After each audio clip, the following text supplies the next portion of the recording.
problem lies, take a deep look in my eyes, and remember, son, you gotta do your part. What this world needs is a restart. Oh, yeah.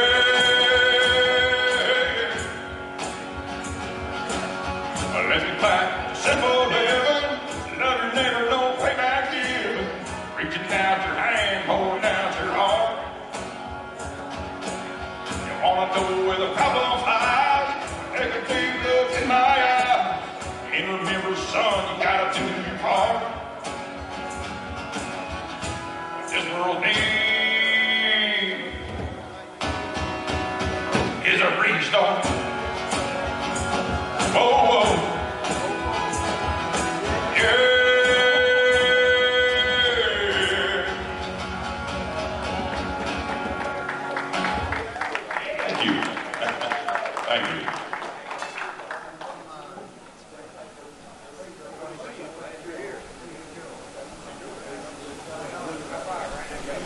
Save America, that's what it's called.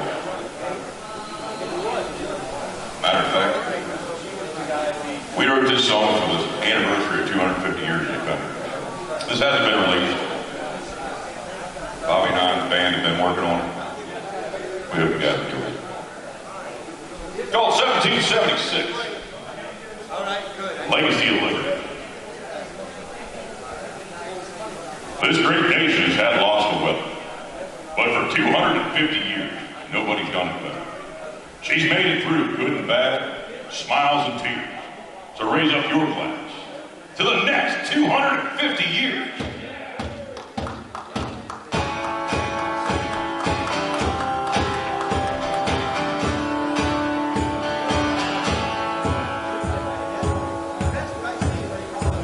From sea to shining sea, there's no other place I'd rather be. Our God is a Constitution. That's the very thing that keeps us free.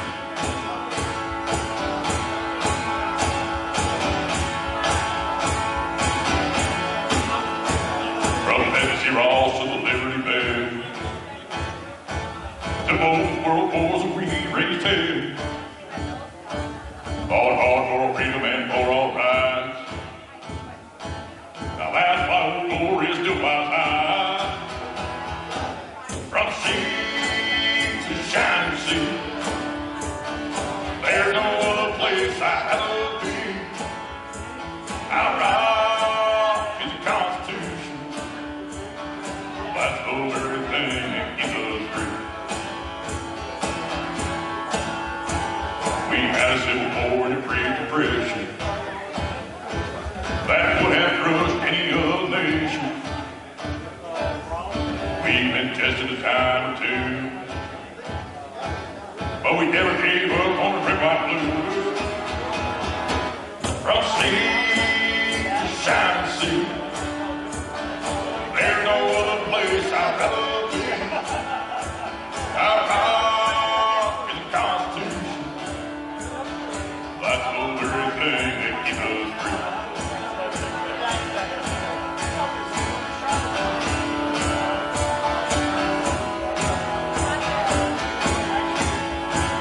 And to our vets that serve this nation, they deserve a standing ovation.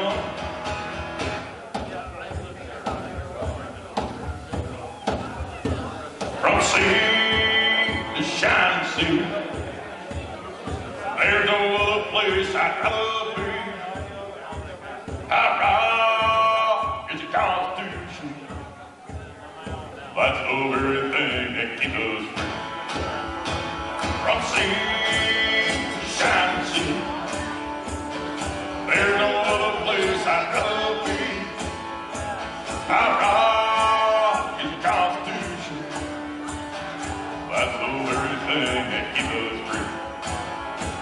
Our God is the Constitution. That's the very thing that keeps us free. Hey, that's the very thing that keeps us free.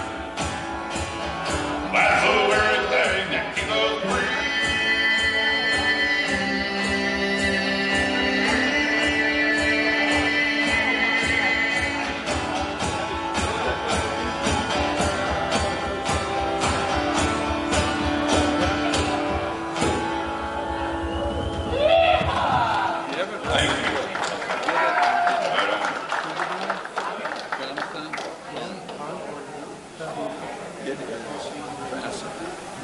What's it about?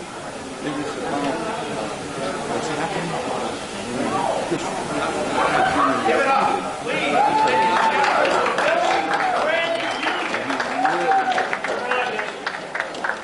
I'm not going to tell you more. You mean I'm not loud enough? All right, give it up for really great music, everybody. Thank you, guys and Bobby. Thank you. All right, if everybody can move on into the center sections here. I want to start. I'm going to ask Pastor Ford Anderson to open us in a word of prayer. And then, Billy, you're going to sing the national anthem with us. So, come on up, yes. So, if you wouldn't mind, let's stand together as Pastor Ford opens us in a word of prayer.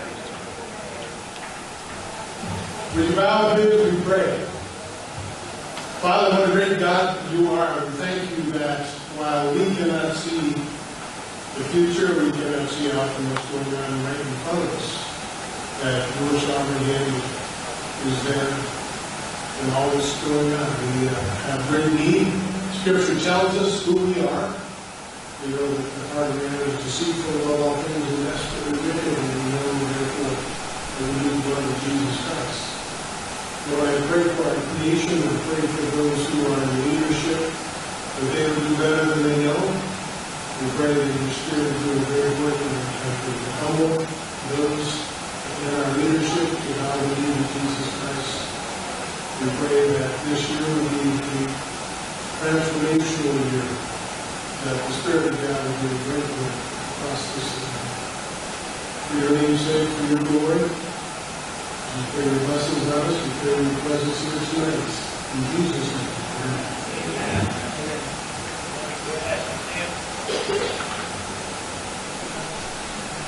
Oh, say, can you see by the dawn's early light what so proudly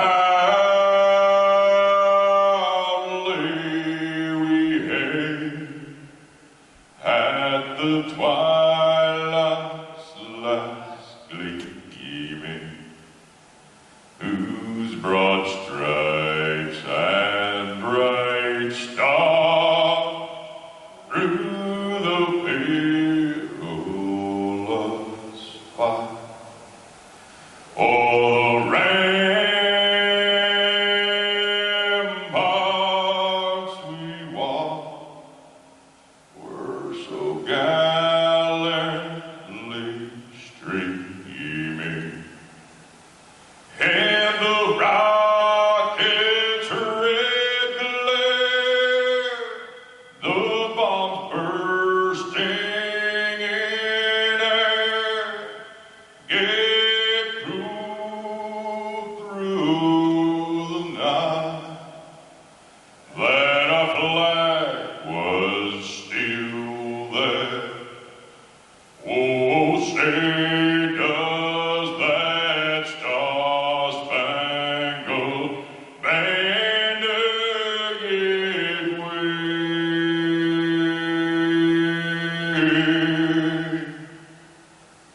o'er the land of the free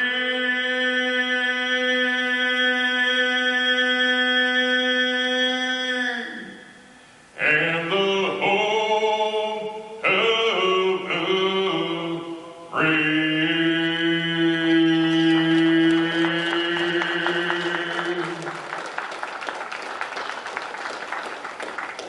All right, that's really great music, everyone. Go check out his website.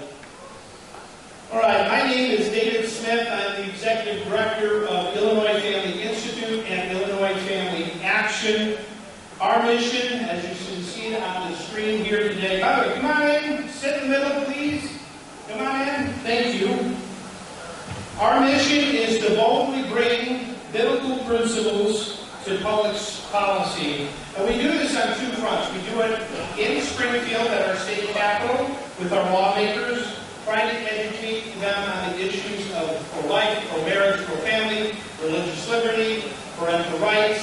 etc. Secondly, we try to do this in the public square where we try to equip and activate Christians on those same issues. Would you believe that during this legislative session, which is a 2-year period, go ahead, get the next slide then. Or yeah, good. We have over 10,000 bills introduced in our state legislature. Over 10,000 bills during a 2-year period. Governor Pritzker has signed so far 579 into law, including one that mandates so-called mental health screening for children in our public schools starting in 3rd grade through 12th.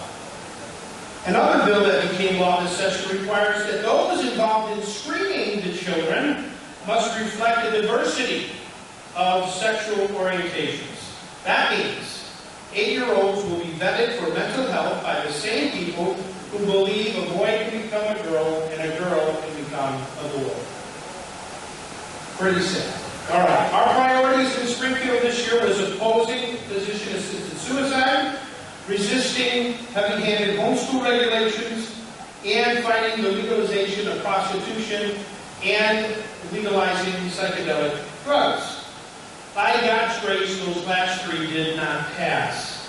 Unfortunately, the dangerous assisted suicide bill did pass the House in May of 2025, and then the Illinois Senate finally passed it with a bare minimum vote at 3 a.m. on October 31st.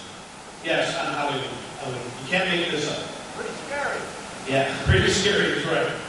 They also passed legislation where people can choose male, female, or X for their state IDs and driver's license. In the event of an accident, what are first responders going to do with that, right? Thanks to Governor Pritzker and the supermajority in Springfield, minors can now obtain contraceptive services and supplies without parental knowledge or consent. But that's not all. A new law hides all abortion-related information from out-of-state entities, including medical and law enforcement officials. This new law will go into effect on July 1st, 2027. It's a predator's dream come true. As you know, 13-year-old girls can get an abortion without her parents' knowledge here in Illinois.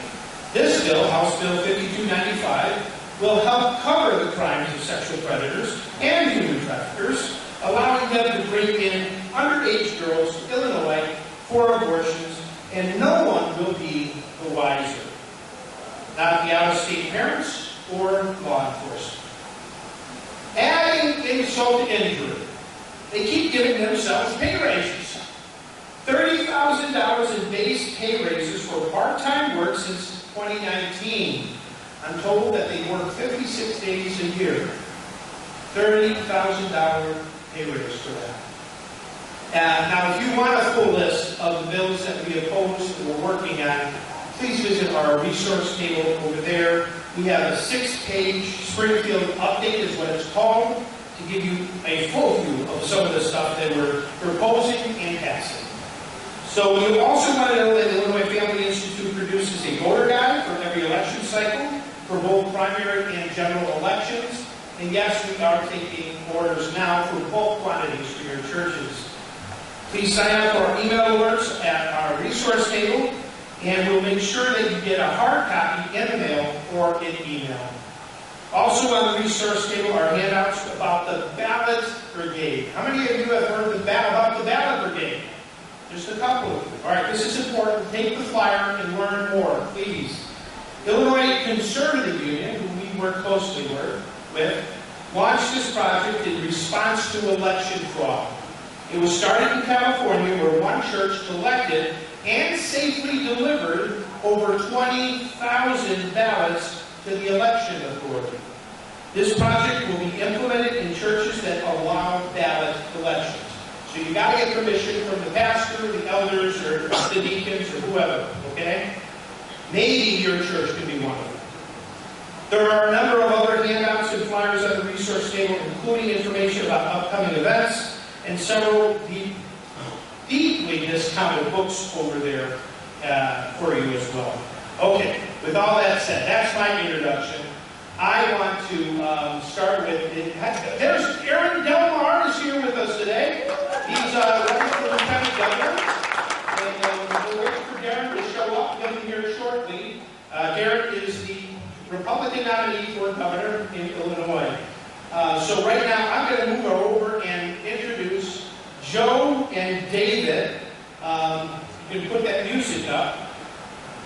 We're going to send, let me just get this. Okay, our main presenters for the night here are two very different perspectives, bring two very different perspectives to one of the most important challenges our nation faces. But together they offer a powerful, common sense message. David Walker serves as Comptroller General of the United States and led the Government Accountability Office, where he was responsible for helping ensure that taxpayer dollars were spent wisely. Throughout his distinguished career in government, the private sector, and the nonprofit world, he has become one of America's foremost voices on fiscal responsibility, government accountability, and the long-term financial health of our nation. Joining him is Joe Penland Sr., known to many as Joe from Texas. Gee, where is he from? Texas. Joe is a successful businessman, author, and advocate who brings the practical wisdom of someone who has spent a lifetime building businesses, someone who balances budgets and solves real-world problems. He has been an outspoken voice calling for structural reforms that will help preserve Social Security and strengthen our nation's fiscal future. And as a guy who's 57, I hope you're succeeding. Together, they combine the expertise of Washington's former chief fiscal watchdog with the perspective of a seasoned business leader. Their message is not about partisan politics. It's a call for responsible stewardship, honest leadership, and practical solutions to ensure that programs like Social Security remain strong for the future.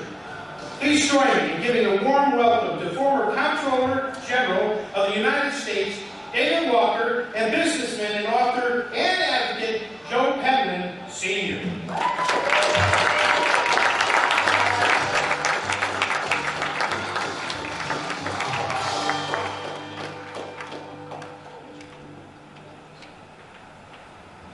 Not both can come up at the same time, because I'm 76 and he's 50 to 75, so we're just going to rest till one gets through with the other, okay?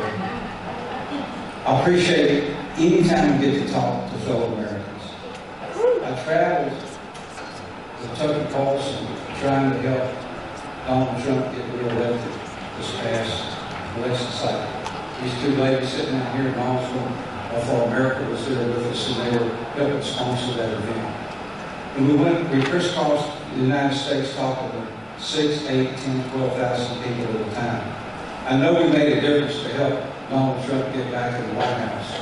Because if he hadn't, we all know what we're probably right now. But people always ask me to go to one state and later on go to 3 or 4 other states and come back to that same state. And people say, Joe, will you tell that story that you told in Dallas or that you told in Hershey, Pennsylvania? I want to hear that story again. Why am I up here talking about Social Security? And why did I partner with Dave Walker? I used to live in a little town called Frisco, Texas in the 50s, the early 50s, from 1950 to 1960. My father painted houses and he was an alcoholic. He wasn't a bad father, he didn't beat us, but he just drank everything else that he made. 1957, he had a massive stroke. His mama, daddy, 4 little boys. They went to the Debie hospital and didn't think he would live. But luckily, God intervened. About 6 months later, he did come home. At the same time, my younger brother had open heart surgery 74 years ago. It was pretty extreme. So Mama had her hands full with 4 little boys and a crippled husband in the house, and she started taking in the neighbor's laundry because Daddy drank up everything that we had. 2 weeks after he was in the hospital, we didn't have enough to eat. The neighbors started bringing stuff. The people from the churches started bringing stuff. I didn't understand it once at 7 years old and coming on to 8 years old. I couldn't understand these people coming to our house. and so happy to help us and smiling because they gave us food, they gave us clothes, they gave us warm clothes for the winter.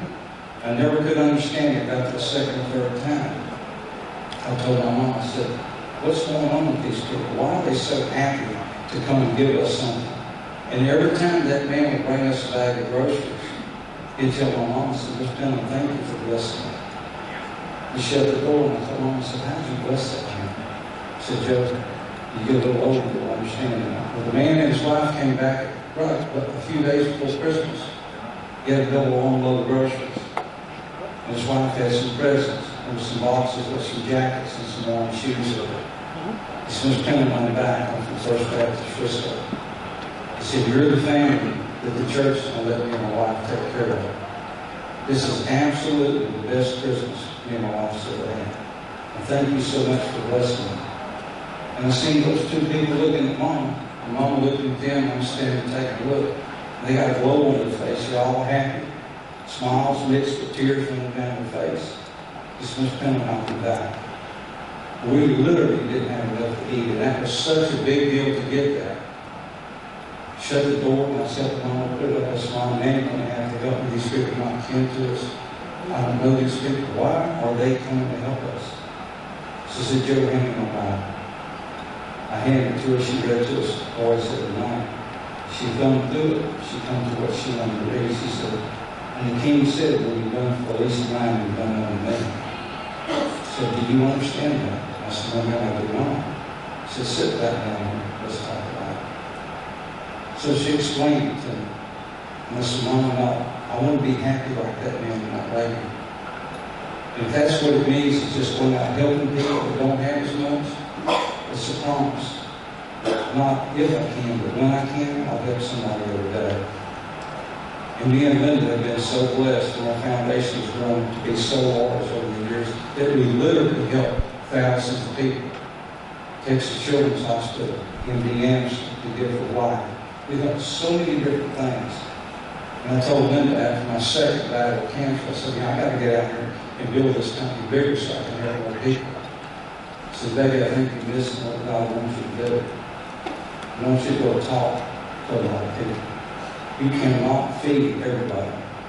And maybe you can persuade some of these politicians, and maybe the next president of the United States, that we can do a whole lot better where we're going. We don't have to continue the direction we're in. We're headed off the cliff, whether people want to tell you that or not. That's where we're headed as a country. We're borrowing trillions of dollars. We owe almost $40 trillion today. We owe a lot of that to foreign countries. And Social Security is dear to me because after about 6 months after Dad came back home, the Social Security checks started coming. Mom said, Joe, watch for the mail. I didn't really understand what that meant, but he bring a little envelope that's kind of gold and all that green check inside. Mom would take it in there. Mom should finish whatever last pair of pants she was on. Clean up and walk to the store. She'd cash it, pay the grocery. Your bag of groceries and come home. That was the happiest day of her month because she didn't know anybody. Social Security did that in 1957. We got money because my daddy worked and paid in. You don't get money out of Social Security unless you work and pay in. It's a great program. It's been around since 1935. And what a shame it would be if we do like the politicians have told me about, where numerous times they just say, Joe, we're not going to let it stop. We're just going to let it out and go. I see my every million there. They're going $2 trillion a year in the hole until you can fund it out of what? You're going to borrow from China? You pay them? You pay them kind of very competitive. You pay them employer matching. Social Security would be the easiest problem we have to fix right now. They want to fix it to come up on control of the United States. It was a Reagan appointee, Bush appointee, Clinton appointee. He was a Social Security trustee, and he was there when the guys started up 4 times and paid it down twice. It's just in the rear view here just a little bit. It's just now Washington what we're going to do like that. We know we need to do it. All of us have a budget, and we stay on it. We don't have somebody just an unlimited loan of money. That's what I'm here to tell you tonight. That's what I tell people when I'm crisscrossing America all the time. I said we can do better. But the only way you can do better is you got to move some of the people and wash them out. Because they're ingrained in it for 35 or 40 years. We have a contract that wants you to look at that table and get you one when you walk out. It's the same contract that we handed out when we were on tour in Tucker Falls. It's a contract from the American people, not from me. This is what the American people want. They walked the tour of the United States many years ago with Ross Boyle Fund, and he found the answer to all these questions. Let's give America a chance again. Let's quit sending money back across the ocean that we earned in this country. You know, they've been ripping us off since NAFTA started. We're way in the hole right now. And we had something that the president I visited a while with him about, not that he took any advice from me. But he had a good idea on the tariffs we get rid of them or not. That's what this country was funded on when we first started those tariffs. There's nothing wrong with it if you do it right. But to collect tariffs $385 billion and then the Supreme Court rules that unconstitutional and sends it back. Well, people, then they said the people that paid it in need their money back. The people that paid it in is American people. Also, when people brought stuff into this country, paid a tariff that raised the price. Also, average family $1,200 to $1,800 more a year. So if you're going to do it unconstitutional, give it back, we paid it, you give it back to the American people, not to the people that you've already let charge us twice. Marter is a wealth of knowledge, and it's a privilege for me just to travel with him. And he is a wonderful scholar. He's wrote several books, and he has served this country for a long, long time, many decades. He's willing to do it now, and he does it out of his own pocket. Nobody's paying him, nobody's paying me except the good Lord. Thank you. God bless you. Yeah.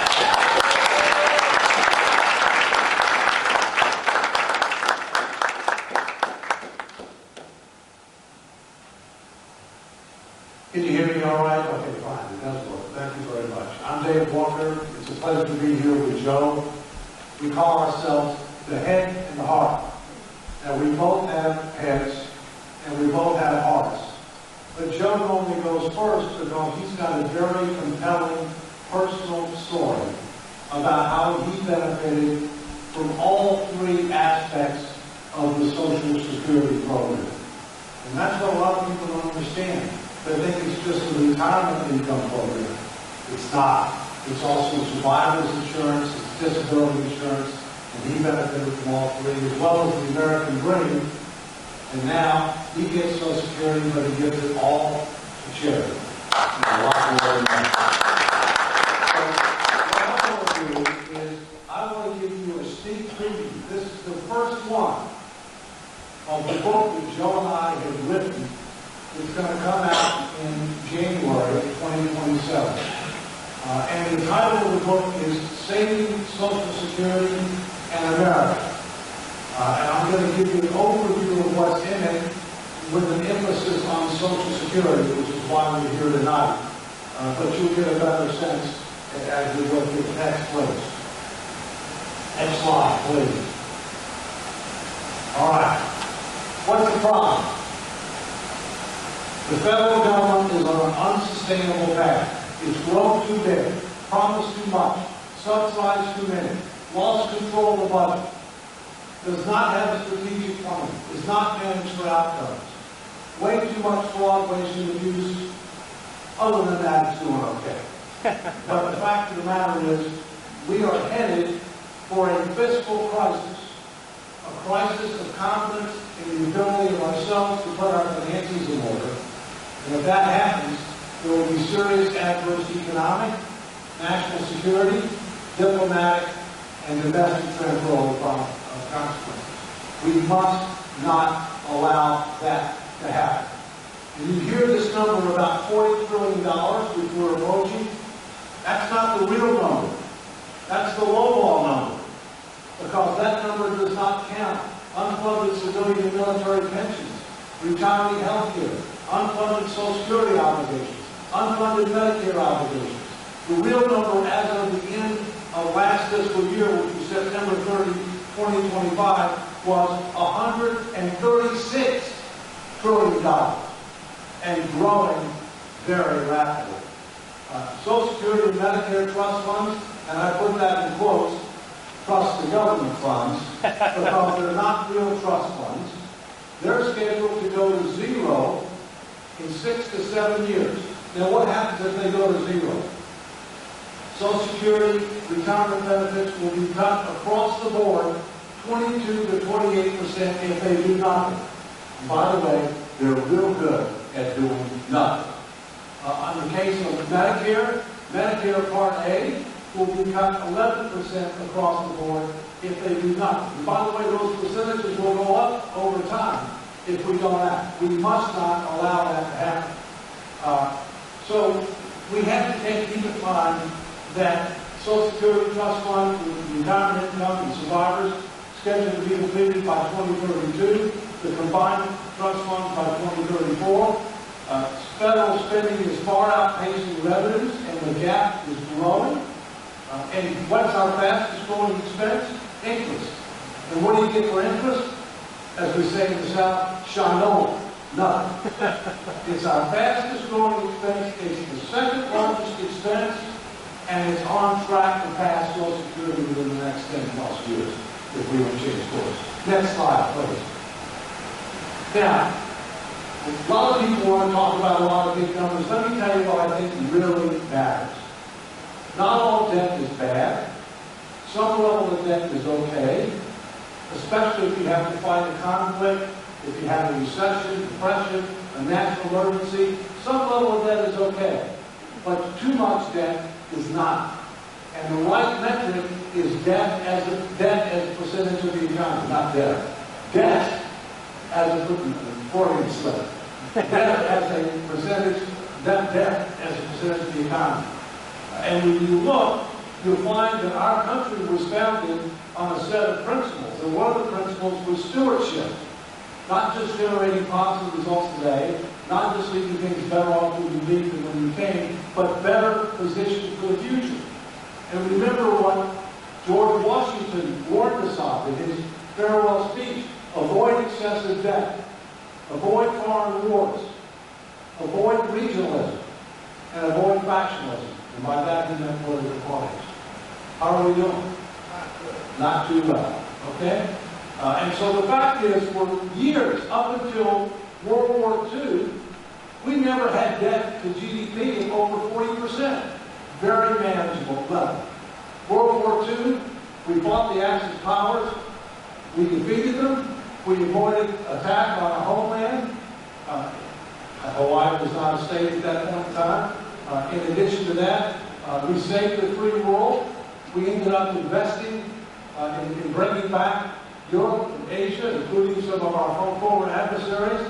We were it. We were 50% of the global economy. The dollar was as good as gold.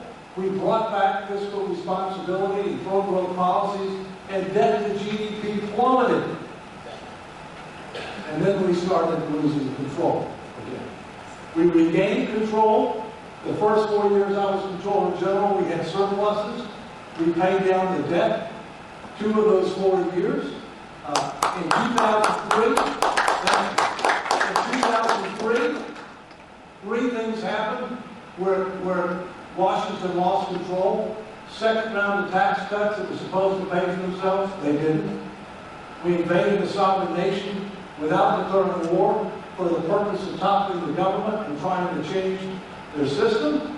It was Iraq. Our son fought in that conflict. It cost thousands of lives and trillions of dollars, and created a vacuum that empowered Iran, because Iraq was a check and balance against Iran, even though Saddam was a bad guy, all right? And thirdly, we passed Medicare prescription drugs.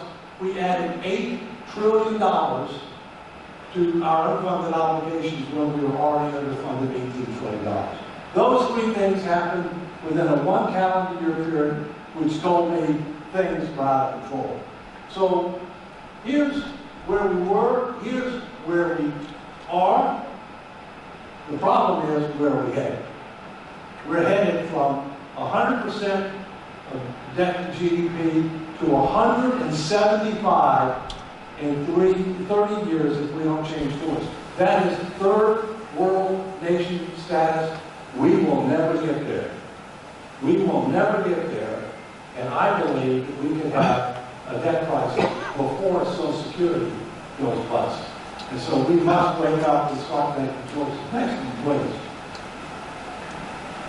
Now let's say Uncle Sam is a real person. And let's say that Uncle Sam's finances were the same as what the United States finances were as of September 30, 2025. All right? And all I did here was drop 8 zeros from the audited financial statements of the U.S. government. So this is Uncle Sam's finances. He made $52,000. He spent $73,000. He was in the hole for 1 year, $21,000. He had $61,000 in assets, but $1,362,000 in liabilities and unfunded obligations. So he's underwater $1,301,000 on a $52,000 annual salary. Would you loan money to Uncle Sam? Now, Jamie Dimon, many of you probably know who Jamie Dimon is. He's chairman and CEO of J.P. Morgan Chase. Last week he was on TV. He was asked the question, would you invest your personal money in long-term treasury securities? And his answer was, no, he would not. China has dramatically reduced their investments in U.S. treasury securities. They've reduced it almost 50% in the last several years. Japan is our largest foreign lender, if you will. But we just had to help bail out Japan in the last few days. UK is now the second largest holder of our debt, and they don't have much capacity to borrow much more. Who is the largest holder of our debt? The Federal Reserve. We are self-dealing in our own debt. And by the way, while the Fed sets short-term interest rates, the market, through the auction process, sets long-term rates. So we've got a situation where we're needing to issue more debt because we're running $2 trillion deficits, and yet the demand for the debt is going down. Those of you who know economics, and I taught economics at the Naval Academy, supply and demand. When that's out of balance, rates go up. And we already have it as our fastest growing expense, for which we get nothing. Next, please. So the book is a wake-up call that provides the facts, the truth, and most importantly, solutions. Everybody knows we've got a problem. Now, politicians don't want to admit it. Remember the last presidential election? Both candidates pledged that they would not touch Social Security. But what they weren't asked by the journalists, because the journalists don't know Shinola, they weren't asked, well, that means you're for a 22 to 28% cut in benefits in 2032, right? Of course they're going to say, no, I'm not for that. Well, then what the heck are you for? And what are you going to do, and when are you going to do it? We need to turn the heat up. We need to talk, state the facts, speak the truth, and start putting pressure on these people to do something before we have a crisis or before the trust fund goes to zero. It's comprehensive in scope, and we intend to go on a tour around the country primarily in 2027 after the book comes out. Unfortunately, these issues are not going to be big issues in the midterms. In fact, both parties don't want to talk about it for the midterms, but they must be big issues in the 2028 election. And by the way, the next president will have to deal with the Social Security problem. And in addition to that, everybody who's elected from the Senate next time will have to deal with it. All right, next, please.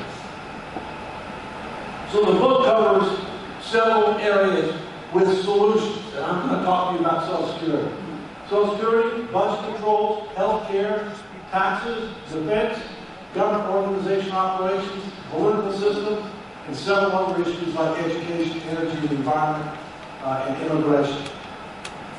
These illustrative solutions, and that's what they are. They're not necessarily my opinion, they're not necessarily Joe's opinion. They are the result of public education engagement efforts that I've done in 47 states, 2 territories, and several countries.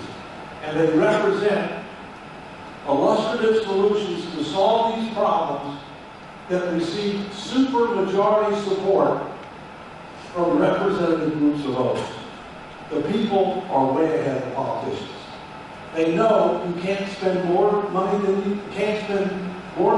make indefinitely, charge with the credit card without having a day ready. They understand that. And they're willing to accept tough choices if they're part of a comprehensive goal-based plan consistent with principles and values that bring people together rather than fighting apart. That's clear. So, what are some of the goals and principles and values that the public agreed to with over 80% agreement? First, we want to make Social Security solvent, sustainable, and secure, standing alone. Secondly, we want to set a debt-to-GDP credit card limit. And we want to set a target of a lower debt-to-GDP level than we are now, because we're already too high, that we want to hit over the next 10 to 15 years.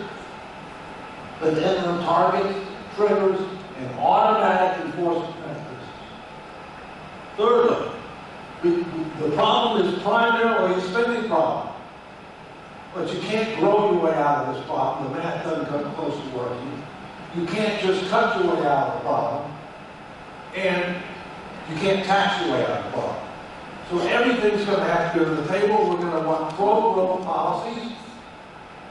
We're going to have to reduce projected spending much more than increased revenue, but we're going to have all three. Pro-growth, reduced projected spending, and additional revenues. And you're not going to be able to get all the revenues through growth alone. It ain't going to happen. The math doesn't work. And by the way, when you add interest, it's 3-to-1 spending reductions to revenue increase.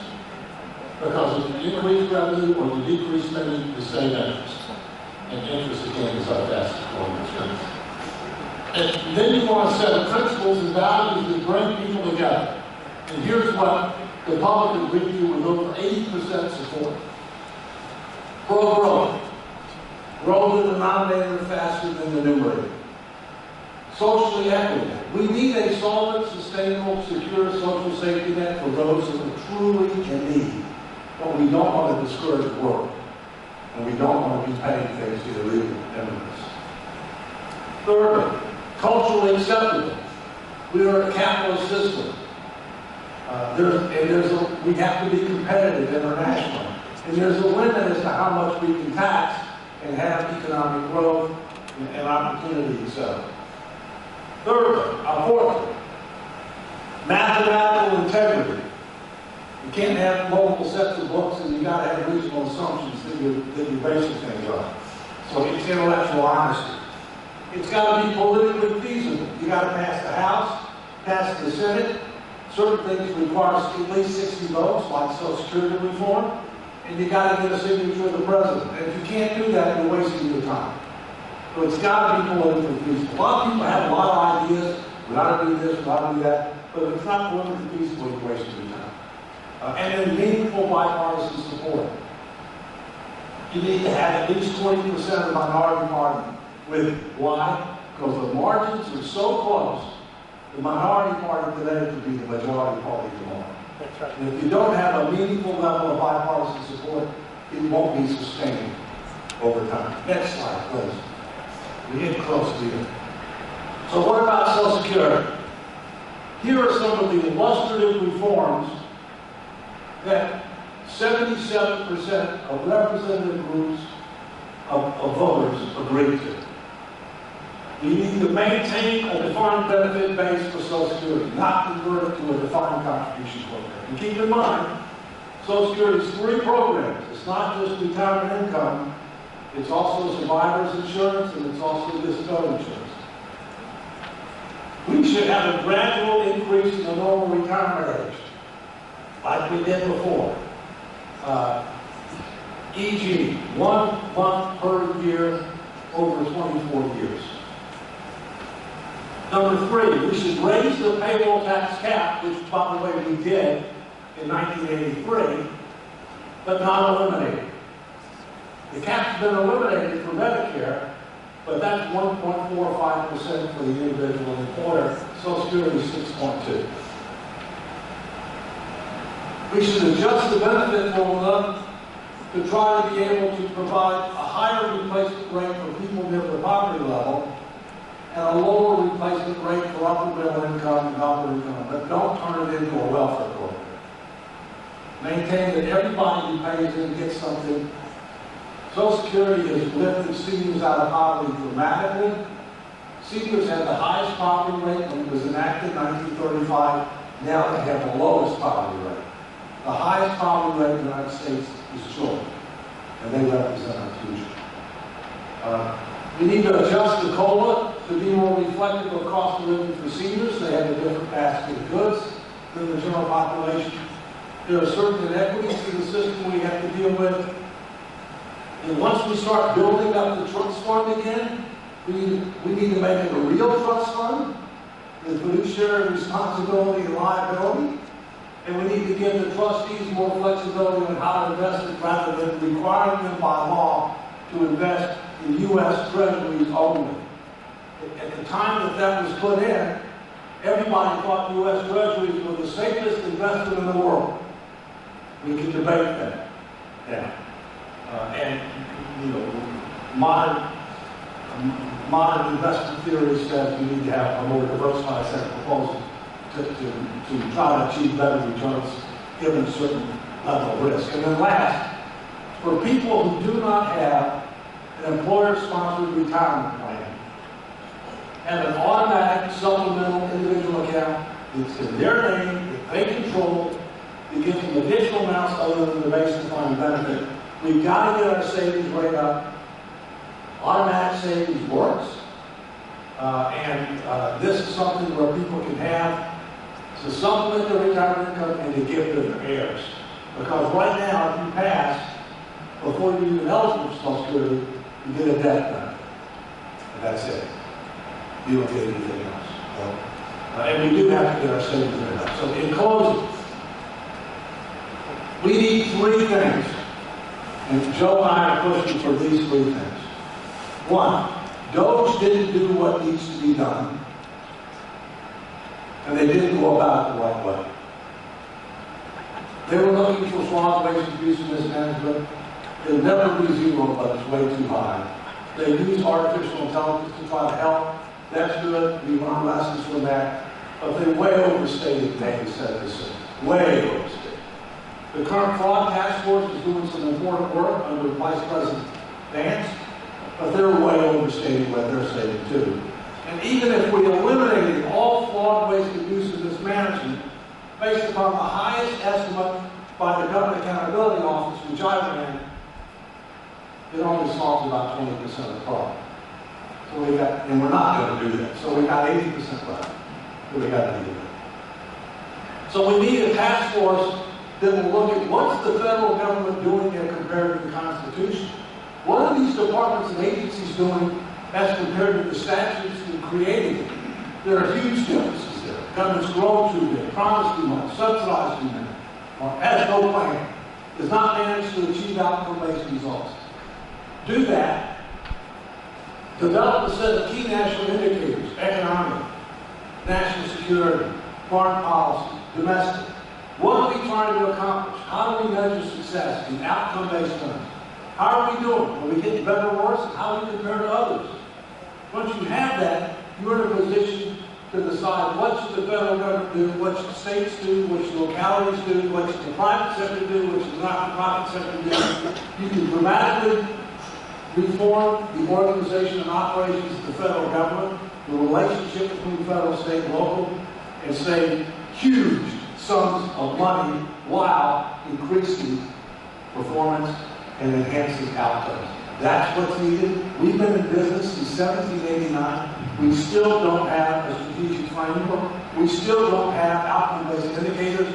And therefore, when things aren't working, what do? They throw more money at it, even though they're not working. So that's got to happen. Secondly, if you think Congress is going to make all the tough choices that I talked about in the regular order, forget about it. They can't eat even pass the appropriations bills every year. The last time they passed all the appropriations bills on time, which is, by the way, the only thing they're required to do every year of the Constitution, the only thing, the last time they did it was 30 years ago. And they've only done it 4 times in show my lifetime. That is an F minus. So that's the easy stuff. So if we're going to reform all these policy areas, we need a statutory, maybe by law, House, Senate, President, sign a commission that will educate, engage the American people, set the table for 2 sets of reforms, Social Security standing alone, and then getting that to GDP down to reasonable level. We need to have that. That's the only way we're going to be able to make these tough choices.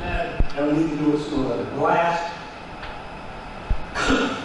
The founders were brilliant people. We had way more than our fair share of leaders at the beginning of this country. We had way fewer than our fair share of leaders today. That's a nonpartisan state. We have a lot of laggards. Okay? And confidence in government has declined dramatically. You think the president's rating is low, at upper 30s, Congress is at 50. Up to 9. So we have a crisis of confidence that we've got to deal with, and we have political reforms as well. But the founders recognized that we will never be a perfect union, but we should always strive to be a more perfect union. And that the original Constitution, as good as it was not adequate enough. And so we've had 27 amendments to the Constitution. And they envision that there's 2 ways to get an amendment.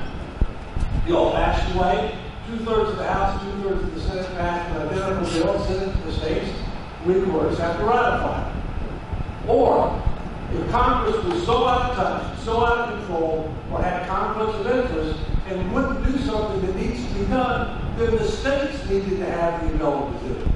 And if 2/3 of the states, or 34, ended up sending applications to the Congress for a convention to propose one or more amendments, the Congress shall call the convention. That's right. And guess what?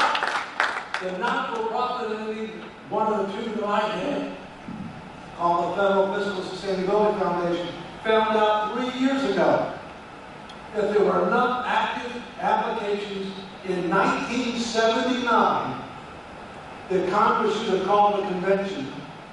And debt in 1979 was less than $1 trillion. It's now almost 40, and the dollar has lost over 80% of its value. So I'm working with my colleagues to try to get 1 or more states to sue the Congress for failing to call the convention.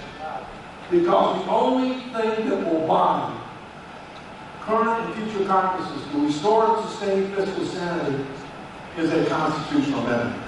The debt ceiling is a bad joke. That's what we're trying to do. I think that's the last slide. That's it. It is.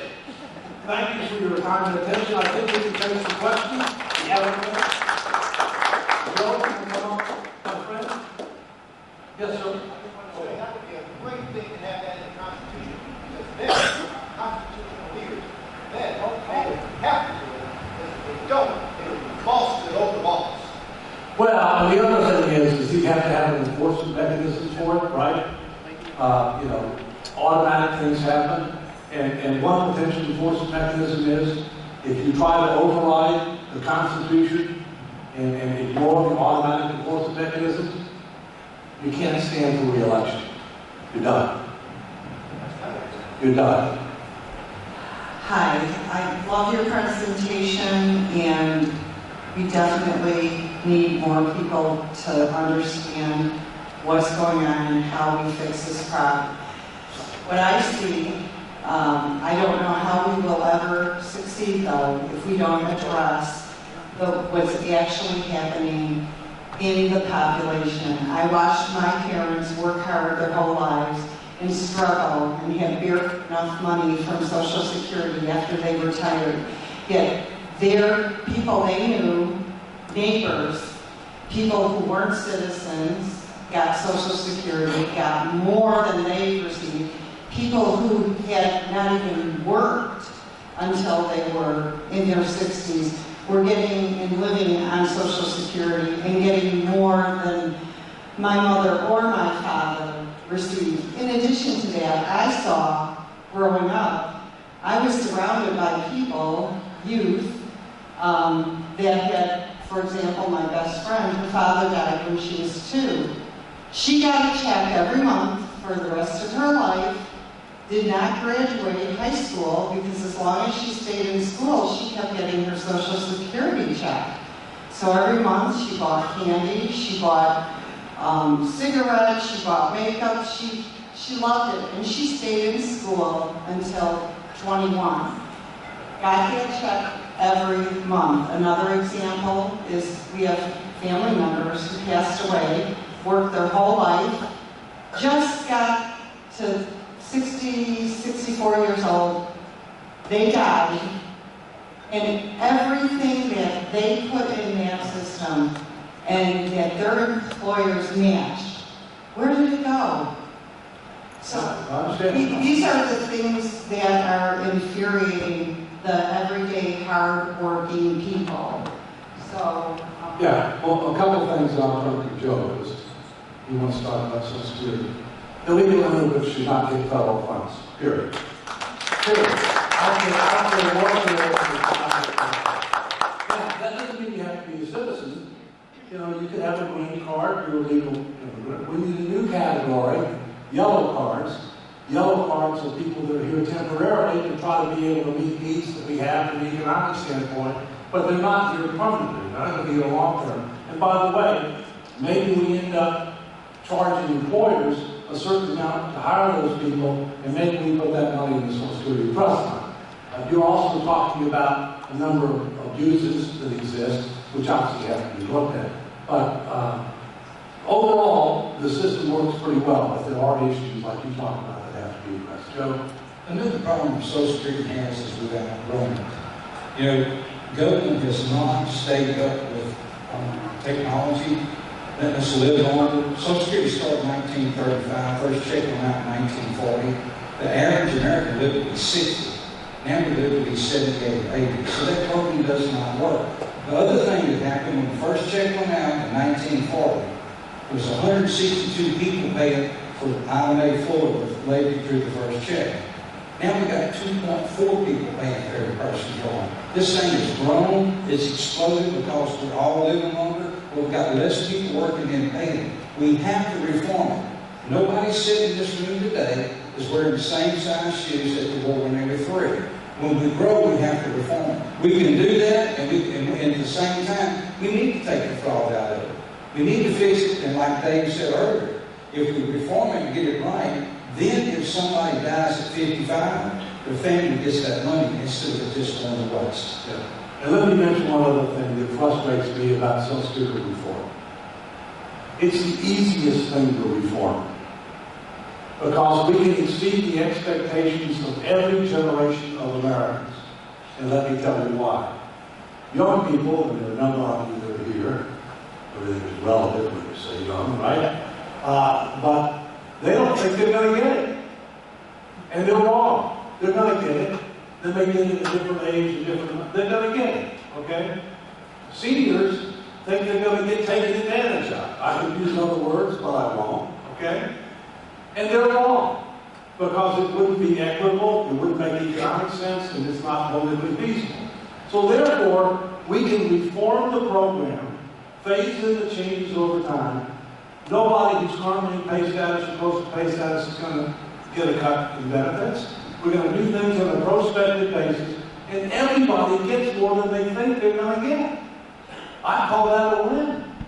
But the biggest deficit the United States has is not a budget deficit. It's a leadership deficit. Other questions? All this is going to be true. Go ahead. The guy in the back there. I'll repeat it. So, because we're now at a low population replacement levels for birth rates, Right. how are we going to solve that problem further down the road? And if so, we have to technologically achieve people who need in order to do that. We have several demographic challenges. He's raising the birth rate. Our birth rate is well below the replacement ratio. I think it's about 1.57. You need 2.1 per female in order to maintain population. In addition to that, we've got longer lifespans, we've got declining dependency ratios, and in immigration, you know, we need to dramatically reform our immigration system because we need immigrants. But we need immigrants in order to be able to meet the economic needs of the nation, okay, if you will. So the bottom line is all of this has got to be a part of the next reform package, because one of the reasons that we're back to having to reform it again is we didn't give adequate consideration to the demographic changes. And the demographic changes have been bigger than were anticipated at the time. We have a question right over here. Go ahead. Yeah, whoever's got the mic has got the Here we go. You talk about reforming Social Security. Your Democratic opponent will say you want to cut Social Security. No, I don't. Well, so what's your 10-second soundbite to counter that? Nobody's benefit will be cut. I don't know anybody who wants to cut the benefit who's receiving Social Security. What we want to do is that we want to be able to make changes phased in over time, but nobody's benefit will be cut. Bottom line. Yes. First of all, I love what you said. You know, both of you were saying about Social Security, and I guess excited about going after a constitutional amendment to get it to work. But what do we do? That's not going to happen right away. What can we do to get Congress to move now? Well, first, it's not going to be an issue in the 2026 elections, even though it should be. All right? It must be an issue in the 2028 elections, which is one of the reasons we did the book, and we're going on the road next year. We're going to try to do what we can to see if we can get the Congress to pass the statutory fiscal commission in the lame duck session. We've taken efforts along with others to try to make that happen. Bipartisan bills for such a commission have been introduced in both the House and the Senate. And we've had conversations with leadership about that. Hopefully that will happen. I hope that we can get a state attorney general. We're talking to 3 right now. One of them we talked to today, to sue the Congress for failing to call the convention. Because it's not just a fiscal issue. If you don't hold Congress to account for failing to do their express enumerated ministerial responsibility, you have undercut states' rights, and you have voided the state's power to be able to propose amendments. You think Congress is going to propose, an amendment to restrict spending, for term limits, for campaign finance reform? No way in heck. The states are going to have to do it. They need to step up. Yeah, let me talk a little bit about this question. You have to have a commission, a bipartisan commission, like Reagan appointed in 1981, with 5 Democrats, 5 Republicans, and 5 people from the business sector. That way it's already bipartisan. The Democrats can't say we shut the grandma off the crib, because they're on it. We put that commission together just like he did. In 18 months they came back with what put a 50-year mandate on a bad problem. That runs out in 2032. And that was in 83 when we signed it into law. In 84, when we ran for re-election, we got 49 out of 50 states because they fixed the problem. We're not talking about a band-aid this time. We're talking about fixing it for the next 100 years. It's going to be a little painful, but not pain for anybody that's already on Social Security or near Social Security. Understand, we've got to have a little more income going in. Another man talked about how do we fill that labor gap. Well, you have to go back like it was in Ellis Island. We brought 20 million people in this country from 1894 to 1954. Irish, Italian, French. They all came here and they settled. They worked all over this great country. There's 38% of America today has ties to Ellis Island.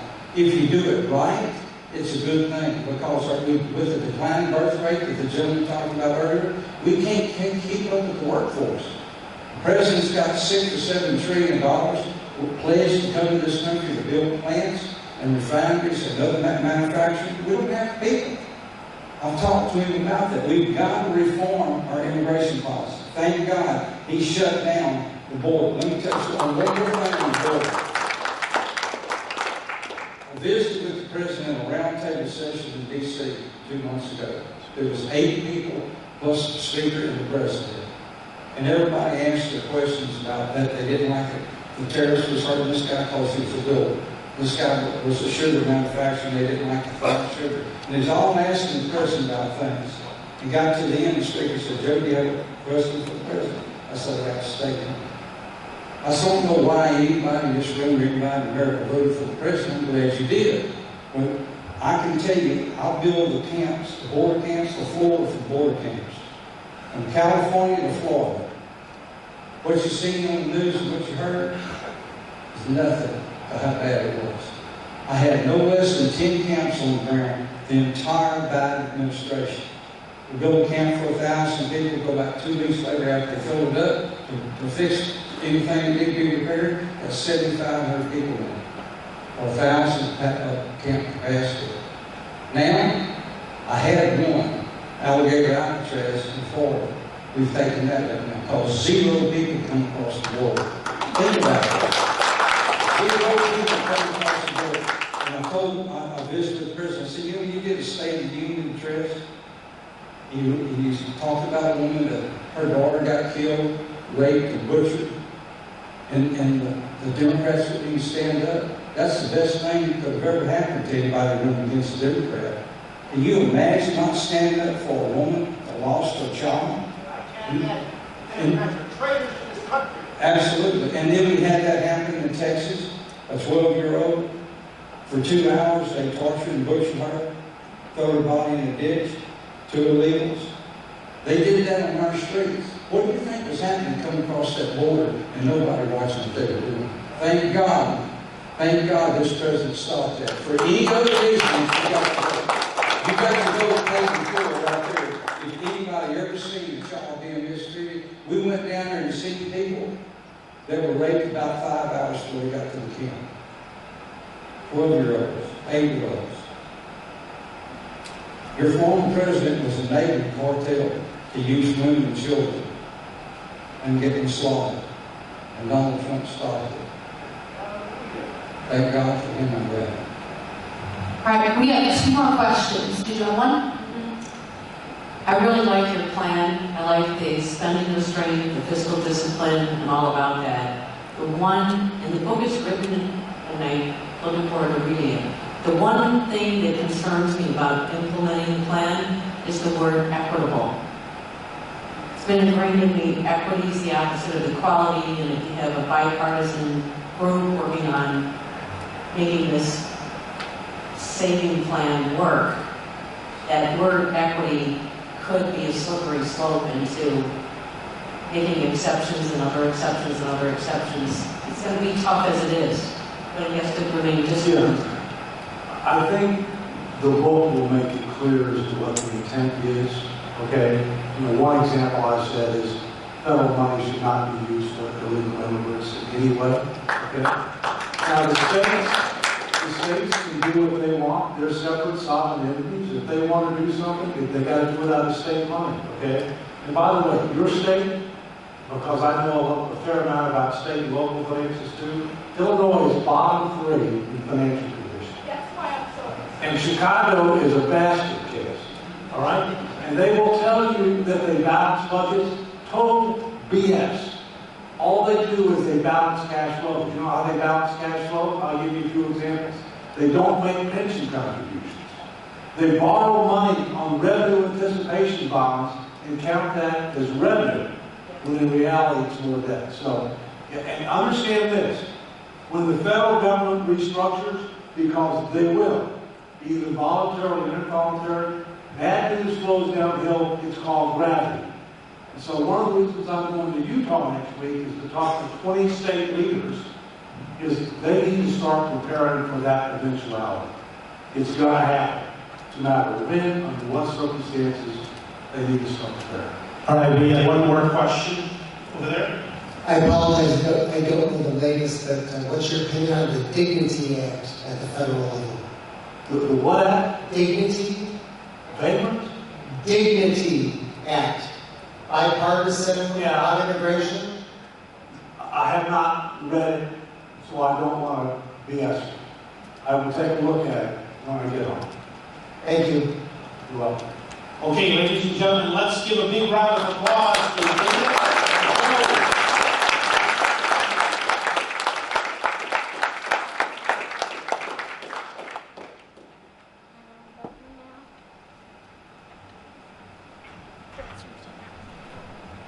Okay, ladies and gentlemen, I have now my privilege to introduce a third-generation farmer, local school board veteran, and founder of a local Christian school. You know him. His name is Darren Bailey, and his wife, Cindy. They have been married for nearly 40 years. They live on the farm near Louisville. Did I say that right this time? All right. And I called it Louisville the first time, and I was corrected. It's no, not in Illinois, it's Louisville. And they're blessed with 4 married children and 14 grandchildren.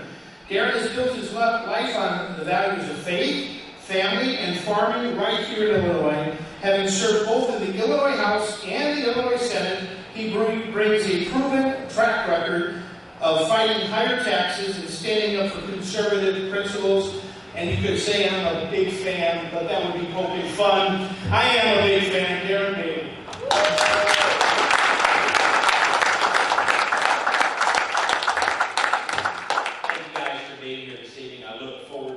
Reading the book, because we do have to have change. There was a statement made that this issue is not a 2026 issue, maybe a 2028 or 2030 issue. But let me tell you how we can make this a 26 issue in Illinois. You know, we have 17 representative districts and only 3 Republicans, and if Debie is elected again, there's going to be a serious attempt to squeeze those 3 down to 2. But currently, if you do your math, that's 17.5% Republican representation in Illinois, when in fact, every time we have an election, the Republican vote is usually about 45-ish%, right? That percent should be higher, because when we have those votes, we only have about a 45 to 50% turnout. Who do you think is going to be signing the next redistricting bill in Illinois? The next governor elected. So that is how we make this the 2026 issue, by pushing Debie out, firing him once and for all, and restoring some common sense and sanity to Springfield. Guys, 4 years ago, you know this. I showed you, I told you, some terrible apathy of low voter turnout. And this could be turned around. Cindy and I just came from the Austin, the Humboldt Park area. They're having a Hispanic outreach to communities there. People there that couldn't even speak English, that knew who we were. They were citizens. Coming out and telling us that they want to vote for us. People are like I said, the nobody stuff, we're just walking. We want to be there to support the cause. Churches, pastors, people. That change, it's happening. It's happening. But we here, you guys are the solid patriots, okay? And it's easy to come here, and it's easy to feel comfortable about what we say, what we believe here, and then just go home, assuming that everybody else gets it. Everybody else doesn't get it. And sometimes we forget it. So you have a mission when you walk out these doors. It's just like church. We have got to replicate ourselves and make sure everyone is registered to vote and everyone shows up to vote. I am talking to a lot of Gen Zers that have flat given up. They've given up. It doesn't matter. I'm frustrated. They think they're rebelling against the system by not voting. I am begging them. One more time. Please show up and vote between September 24th and November 3rd. Guys, this is going to happen. The frustration levels in Chicago, it is nothing like what it was 4 years ago. It is amazing. Sometimes 4 years ago, people would say, hey, what are you doing here? I thought you didn't feel safe, or I didn't think you could afford to be here because everything's so expensive. No, We're hearing just the opposite. People are showing up, coming and talking to us, wanting to show us their tax bills, which doubled from last year, and many of them cannot afford to pay it. We have everything within our reach if we show up, get to work, do our duty, replicate yourselves, and make sure people show up to vote. I hope that that's encouraging for you, but it is also an order for you to get out and let's save this nation. Let's save America. We can start right here at the city level. I want to ask my Lieutenant Governor, Darren, to come up, because Aaron's lived this. He's lived this Cook County politics, this game, Palatine Township. He knows the data. He knows the numbers. You're exactly right. The federal Doge system was not done right. And we started off kind of pinning this fraud, waste, and abuse program as Doge. It didn't go over very well. And people didn't, I don't think I like that. But when you have a $50 billion budget, I know it's 56, but it wasn't, and you spend $3 billion giving people who are here illegally free food, free health care, free housing. That's the tip of the iceberg, guys. But we know there is a huge amount that's going to be reallocated in this state. And this man right here is going to find it. He's going to show it to you. And we're going to show you how it's going to get spent appropriately. So God bless you guys, and thank you so much.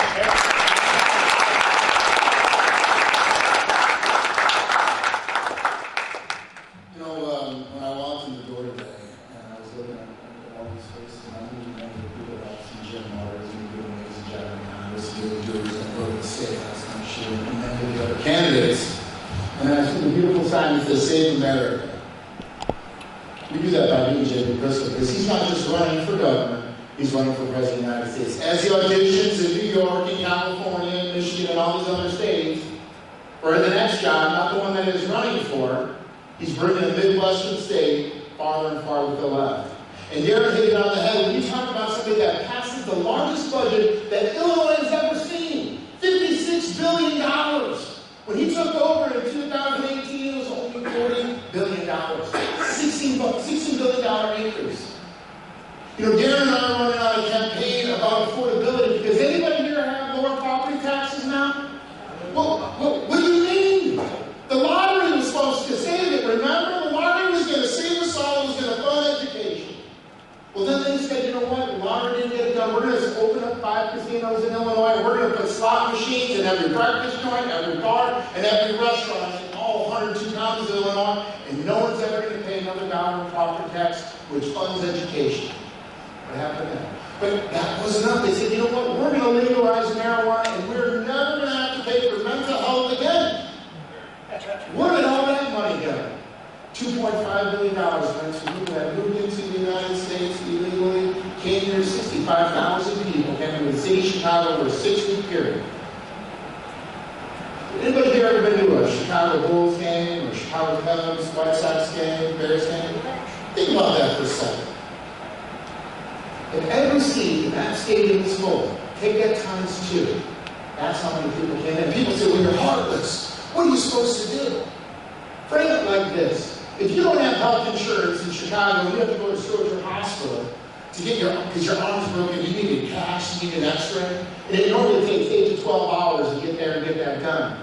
Now you're waiting 24 to 36 hours to get that same time because they're overrun. If you have your children that go to Chicago public schools like I did, and I couldn't read, write, or count in 4th grade, so my parents moved me out and put me in private school.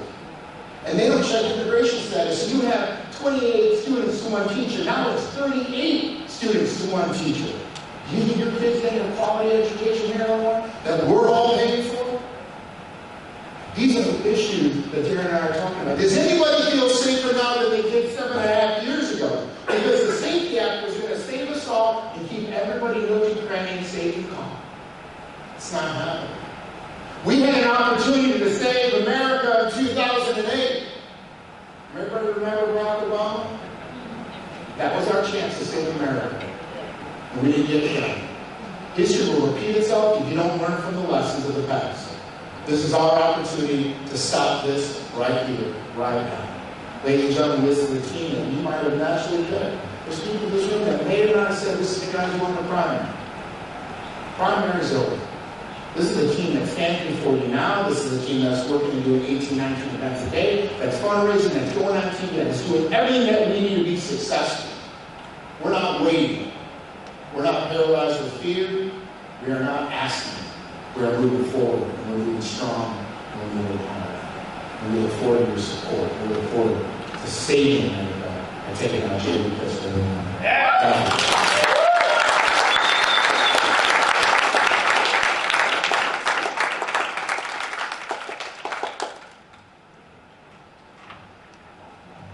All right.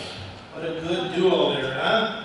By the way, earlier on in my opening remarks, I pointed out that the governor had signed 579 bills. Well, earlier today, I texted our lobbyist and said, what's that number now? Well, he didn't get back to me, so 579 is what we got earlier. He just got back to me. We're at 752. 752 laws passed and signed into law. Just think about the growing size of government, the spending, as these guys just pointed out, that we've had. Pretty amazing. All right, well listen, we've got our next speaker. Where did she go? Holy shit. You were just here a moment ago. Okay, Debie K, or Debie Kralidis, is the Vice President and Chief Events Officer at Mons for America and host of Mons for America podcast. She has more than 25 years experience producing major live events and working in national television. She has hosted radio and TV programs and served in multiple political leadership roles, including being a two-time elected official. Debie is active in conservative and pro-family advocacy and serves on the board of directors for Illinois Family Institute. Yes, she's one of my bosses. She and her husband Tim have been married for 32 years and are the proud parents of 3 wonderful children. Debie K, welcome her, please.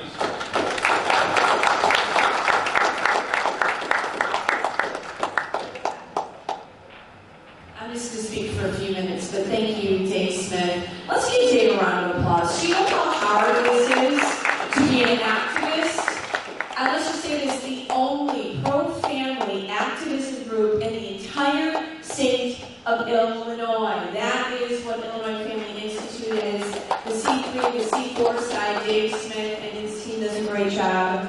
Delighted to be a part of this as always. And yes, I became friends with Joe on the Tucker tour, and we did, I think, 17, 18 states. It was wild, but it was amazing to touch America and to bring hope and truth and just encourage everyone across our great country. And the other thing I was going to say, Joe, when my father passed away, if it wasn't for Social Security, I don't know what my mom would have done. I remember her always saying, right around whatever time it was of the month that we would get that check in the mail, as soon as you see the postman, that's when the postman used to come to the door. When the postman comes to the door, let me know. And so Social Security, for me, I lost my father at a young age. It was very, very important to our family, and it really helped us survive in many ways. So, very important. Thank you both for sharing and championing that. It's very important. Very, very important. Just a little bit about Mons for America. Dave, you knew a rousing intro here. I've been with the organization for 9 years. I am the vice president. I do host the podcast every week. So love to have you join me every week as I do that. It's on all of our platforms. Mons for America has been around for 21 years. Kimberly Fletcher founded at her kitchen table. She was looking for a place where moms could fight for their children, protect their children, and also save America. So we've been doing that for almost 22 years. I've been with the organization for 9. I found Mons for America when the Women's March was aggressively marching across America, when the pink-hatted women were dressing like genitalia and spewing horrible words and just really a bunch of angry women. And to the women, we got to really get this together. Women have really gotten us in this problem, and honestly, it's the women that are going to have to get us out of it. And it's been tough because without the women are the backbone, not financially, but they're the backbone of America in the home. And if we don't get it right, we change the dynamics of our home and the dynamics of America. So we across the country. It is the women that have gotten us into this problem, and it is going to be the women that are going to get us out of this problem. We are going to have to save America from every home across America. So our platform, our mission is reclaiming our culture for truth, family, freedom, and the Constitution. And we do that by empowering moms. We believe that moms are the heartbeat of America. I used to talk about this all the time. I used to say to everybody, do we know what a woman is? Right? Well, thank God we figured that out. Right? We have figured that out finally. But moms, I mean, who is a mom in this room? Okay? Or who has a mom? Okay? So everybody's included here. Motherhood touches every single person. Every single person. And we nurture the next generation. We teach our children to become incredible citizens that love God, love family, and they love their country. The greatest work we will ever do is within the four walls of our home. So what we try to do is restore motherhood, right? Mothers have been pushed to the side. Families have been somewhat outcast. The birth rate is low. You know, there's just not value in marriage anymore. These are all the things that we teach are so principle-driven, that a family is where it all begins. And then in the home is where the greatest accomplishments are taught and met. Then I also say this too, we are the women's group that loves men. Okay? I know, no joking, right? I mean, there's so many groups out there that are anti-male. We love our husbands. We love our sons. We love our fathers. And to the fathers in the audience, I know I'm talking mostly to the moms here, and great, incredible gift it is to be a mom. But for the dads in here, we need you more than ever. We need you as heroes, champions, and leaders of our country. The moms can do it, and unfortunately the moms are doing a lot of leading, and the men are not there, Dave. I don't know, it's just not happening across the country. It's the moms at the school board meetings. It's the moms that do most of the volunteering in the church. We need the dads. We need you more than ever now. We can raise our children and our daughters to be feminine and to love who God has made them to be. We raise our boys to be strong and masculine and courageous. But we need both parents. We need all of us renewing our faith to God in our home and in our country. So, to the moms in the audience, you stay focused. You concentrate on those children, you raise them up, you pray over them, you teach them, you cultivate them, you nurture them. Those are the leaders of America. And to the fathers, continue to protect and guide your children. Be those providers, not only financially, but spiritually, emotionally. You are going to help save America, all of us united. And if we lose the home and we lose marriage, we lose the future. Because there's nothing stable projecting our children forward in this next generation. So thank you for those that are continuing to serve, whether it's in politics or in church. Thank you for the work that you do in your home. Thank you for being advocates for Jesus. Thank you for being fighters for our great country. And if we can help in any way, it's momsforamerica.us. We're here to encourage, we're here to empower moms, promote liberty, and raise patriots. So keep hanging in there, let's keep fighting, and together we will save America.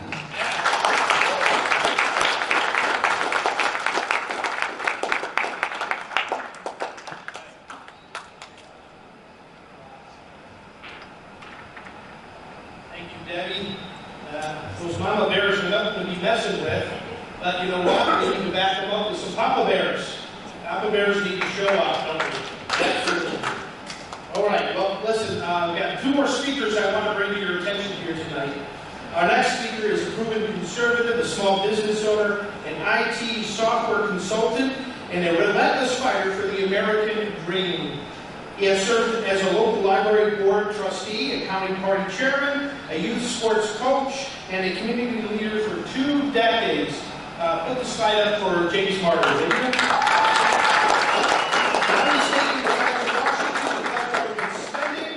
Secure our borders, protect our constitutional freedoms, and put the people first. Joe, his wife, he and Joe have been married for 41 years and are blessed with 4 children and so far 6 grandchildren. Please stand up and give a warm welcome to James Marter.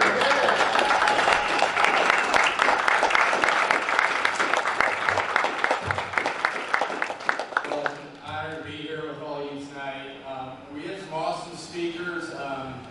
Everyone that's been up so far, and our keynote speakers, guys. I'm looking forward to going to Congress in 2027 and helping you make that plan a reality. So I'm Jim Marter. I am your Frederick Douglass Republican nominee for U.S. Congress in Illinois' 14th district. And I say that I got two visual aids here. So that's why I'm carrying all this fun stuff over there. Stack this up. I mean, Debie told me I had an hour, so I figured out there. Just kidding. So we started a radio show several weeks back.